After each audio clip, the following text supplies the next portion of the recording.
अब हम करेंगे क्वेश्चन नंबर 15। क्या दे रखा है? Consider the experiment of throwing a die. एक एक्सपेरिमेंट कंसीडर किया गया जिसमें डाई को थ्रो किया गया। If a multiple of 3 comes up, अगर 3 का मल्टीपल आता है, थ्रो द डाई अगेन, तो डाई को दोबारा से फेंका जाता है। If any other number comes, toss a coin. अगर कोई और नंबर आता है, मान लो जैसे फेंका गया पासा 3 आया, तो डाई को दोबारा हम फेंकेंगे तो 1 2 3 कुछ भी आ सकता है। लेकिन अगर मान लो 4 आ गया तो हम लोग क्वाइन को जो है थ्रो करेंगे, toss a coin. Find the conditional probability of the event. ये है हमारा the coin shows a tail, ये ई है। गिवन दैट, ये एफ है। गिवन दैट के बाद जो आता है वो होता है एफ। तो पहले सैंपल स्पेस देख लो किस तरह का है। देखो क्या कहना चाह रहा है कि अगर मान लो 3 आया तो इसके साथ कॉइन, हम इसके साथ डाई उछालेंगे, तो डाई अगर उछालेंगे तो कुछ और आ सकता है। 3,1, 3,2, 3,3, इस तरह से 3,6 कुछ भी आ सकता है। अगर हमारा 6 आया तब भी हमारा 1 2 3 6,6। यानी अगर मान लिया पहली डाइस उछाली तो हमारा 3 आ गया, तो हम फिर दूसरी डाई उछालेंगे, तो जब दूसरी डाई उछालेंगे तो कुछ भी आ सकता है 1 2 3 4 5 6 में से। इसी तरह से देखो 3 का मल्टीपल चाहिए तो 3 के मल्टीपल 2 ही होते हैं, एक होता है 3, एक होता है 6।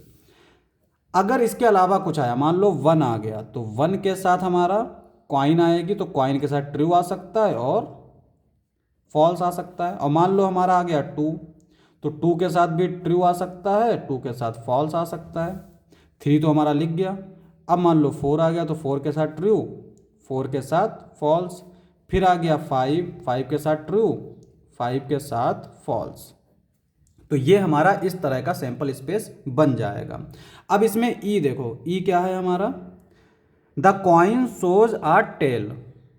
तो इसमें देखो कहाँ कहाँ पर टेल आ रहा है, तो टेल जहाँ जहाँ पर आएगा, देखो 1 के साथ टेल आ रहा है, 2 के साथ टेल आएगा, 3 के साथ नहीं आएगा, 4 के साथ टेल आएगा, 5 के साथ टेल आएगा। ये हो गया ई। एफ क्या दे रखा है? एट लीस्ट 1 डाई सोज आ 3, यानी कम से कम एक डाई को 3 सोज करना है। लैंग्वेज समझो, एट लीस्ट 1 डाई सोज 3, यानी कम से कम एक में 3 होना चाहिए, यानी दोनों में 3 हो जाए या एक में 3 हो। अब अगर हम ई को देखें तो इसमें कहीं पे भी 3 नहीं आ रहा है, कहीं पे भी 3 नहीं आ रहा है। इसका मतलब एफ में जो एलिमेंट आएंगे अगर हम उसका इंटरसेक्शन एफ ई के साथ लेंगे तो वो आएगा एम्प्टी सेट, है ना, क्योंकि इसमें कहीं भी 3 नहीं है। तो लिख भी लेते हैं, ऐसे समझ भी लेते हैं। जैसे यहाँ पे देखो 3,1 ये आ जाएगा, 3,2 इस तरह से, ये 3,6 तक ये सारे एलिमेंट आ जाएंगे।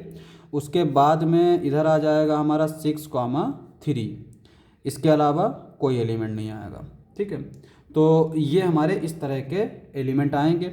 अगर हम ई इंटरसेक्शन एफ लेंगे तो ये आएगा एम्प्टी सेट। तो number of element in E intersection F में 0, तो ये इंप्लाई करेगा P E slash F is equal to 0। तो इसकी प्रोबेबिलिटी क्या हो गई? 0।